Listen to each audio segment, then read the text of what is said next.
Amara Okafor thought she was clever, choosing to write her folklore thesis on debunking African superstitions. As a university student in Johannesburg, she wanted to prove that village stories were just ignorance and fear. When she heard about a remote Zulu village that still practiced ancient rituals to appease something called the Tokoloshe, she saw the perfect opportunity to expose what she called primitive thinking. She had no idea that some traditions exist for real, very dangerous reasons. The village was 3 hours from nearest town, hidden deep in the Drakensberg mountains. As Amara's taxi disappeared down the dirt road, she noticed something unsettling. Every single hut had small carved bones hanging from the doorways, and strange symbols were etched into the ground around each home. The villagers watched her with a mixture of curiosity and genuine fear when she mentioned her research. "You should not have come here," whispered a child before being quickly pulled away by her mother. Mama Ndidi was the village storyteller, a woman whose eyes held decades of secrets. She agreed to speak with Amara, but only after the sun began to set. "The Tokoloshe is not a story child," she said, her voice trembling.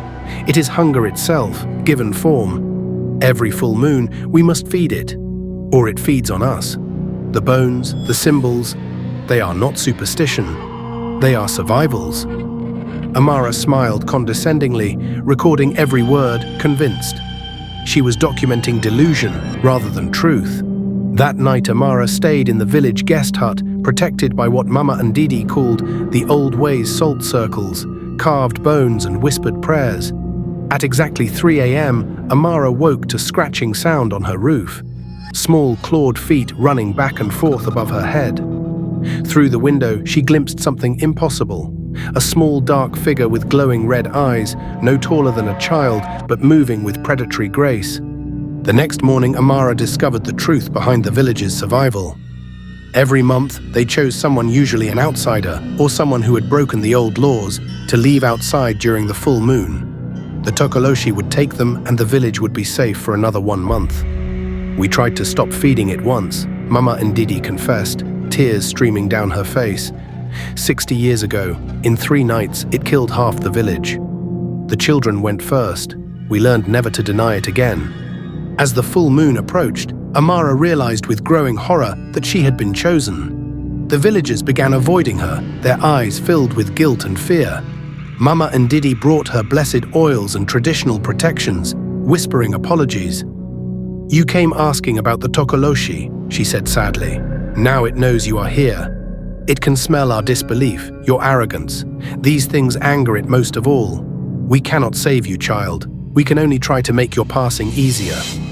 On the night of the full moon, the villagers barricaded themselves inside their homes, leaving Amara alone in the central square. At moonrise, she felt it watching her, a presence so ancient and malevolent that her rational mind simply couldn't process it. The Tokoloshe appeared at the edge of the firelight, small, humanoid, but wrong in every way. Its skin was like burnt leather, its eyes burned red, and when it smiled, she saw rows of needle-sharp teeth. It spoke in a voice like grinding bones. "You do not believe good fear tastes better than faith." Amara ran into the bush, crashing through thorn bushes and ancient trees, but the Tokoloshe followed effortlessly. It didn't just hunt her body. It hunted her mind, whispering her deepest fears, showing her visions of everyone she'd ever lost. "Your grandmother called to the ancestors when she died," it hissed, "but you studied books instead of listening from wisdom. Now you understand why the old ways survived."